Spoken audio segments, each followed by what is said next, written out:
Granada is blessed with Moorish heritage dating back more than 700 years. The pinnacle of this is the Alhambra. But besides this, there's more to see. It's like the cathedral, the Albaicin, and more. Find out on this 3-day, 2-night suggested itinerary. We stay with my Barrio, my Mundo, and we'll show you this UNESCO World Heritage Site.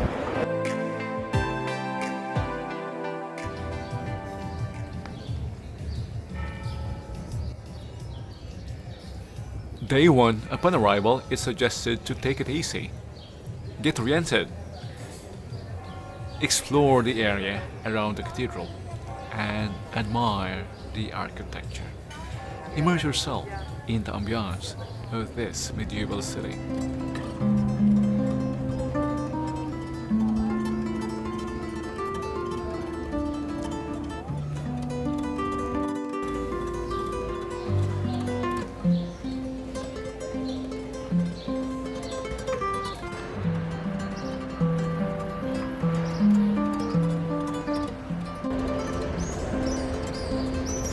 And unwind. Treat yourself to your first tapas, Granada style. Everybody knows about tapas, but what you might not be aware of is it's unique here in Granada. From about 1 p.m. to 4 p.m. and around 9 p.m. to midnight, you can head into a bar here in the city, order a beer or a glass of wine, and enjoy a free tapa. Pick from a menu as part of the deal. From the outside, many of these joints will look like rundown, but don't be deterred, as the least touristy bars are often the best. Interested in which bars? Drop your question in the comment box.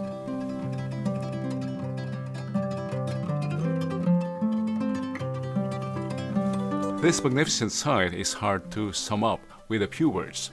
The Alhambra is a palace, castle, summer retreat, and includes town all in one enchanting place. It was built during the 1200s and 1300s for the Nasrids who ruled the Emirate of Granada in the final centuries of Muslim control in Andalusia. After the Reconquista, it also became the royal court of the Catholic Monarchs, Isabella I and Ferdinand II.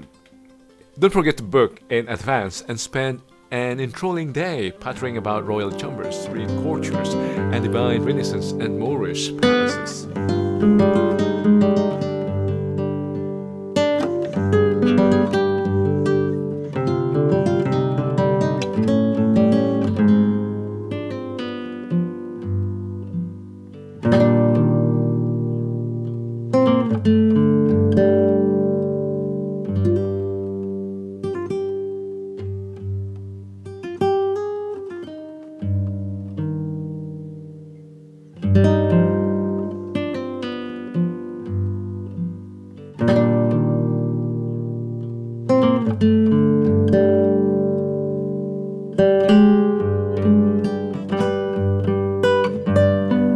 The sumptuous grounds of the Alhambra are so huge that you might even need another day to see them. These lush and stately gardens are especially fragrant in springtime and have colorful flower beds, neatly trimmed hedges and topiaries, geometric pools and fountains, and all sorts of surprising architectural details. The unforgettable part, though, is the Itinerary Palace, which is at the crest of the hill, where the emirs would spend their summers in the shade. The fountains here would cool the air as their waters evaporated on the patio's pavement.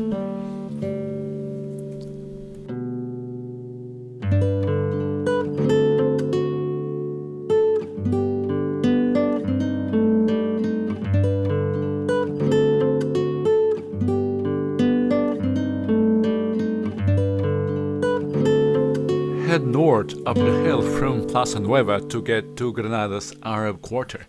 That is also part of Granada's UNESCO site. After the re-conquest, this is where the Moorish population that wanted to remain in Granada settled, and it's impossible to ignore the influence on the architecture of this captivating part of the city.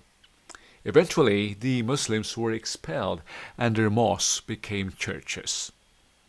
As befits a Medina, the street plan is a tangle of tight alleys with tall townhouses painted white.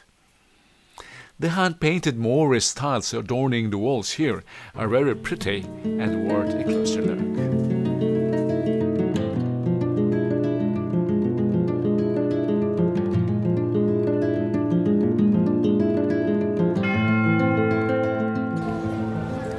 Built on top of Granada's mosque at the start of the 16th century, this magnificent building is Spain's second largest cathedral.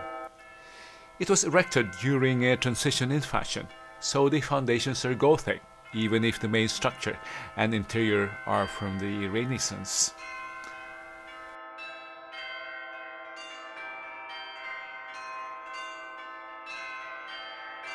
To soak up the brilliance of this cathedral, stand in the main chapel and lift your gaze to the stained glass windows, sculptures, and paintings on the sides.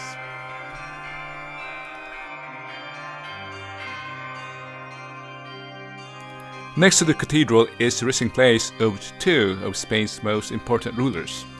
The Catholic Monarchs Islabella and Ferdinand are entered here and had completed the Christian re-conquest of Spain from the Moors at the end of the 1400s. Their beautiful tomb is made from alabaster and was designed by Italian sculptor Domenico Francelli. Next to the cathedral is the Alcaiceria. In the Islamic days, this was the location of Granada's Great Bazaar, where merchants would tout their silks and spices along several crisscrossing streets. Nowadays, what's left is a single passageway full of souvenir shops.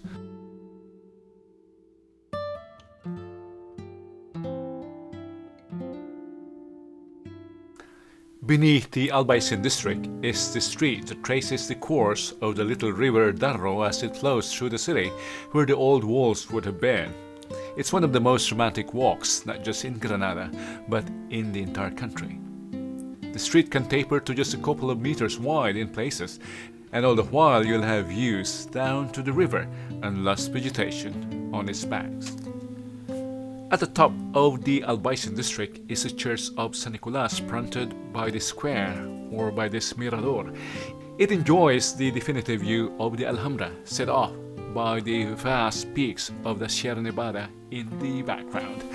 After struggling to the summit of this hill, you'll probably be in need of a breather, so take 5 on one of the benches here, sit back and enjoy the panorama that has captivated people for centuries. Thank you for joining me on this 3-day, 2-night visit to Granada. I hope you've been inspired to immerse yourself in the grandeur of this city. You've been watching my Barrio, my Mundo. Romulo here, your presenter. Again, thank you very much.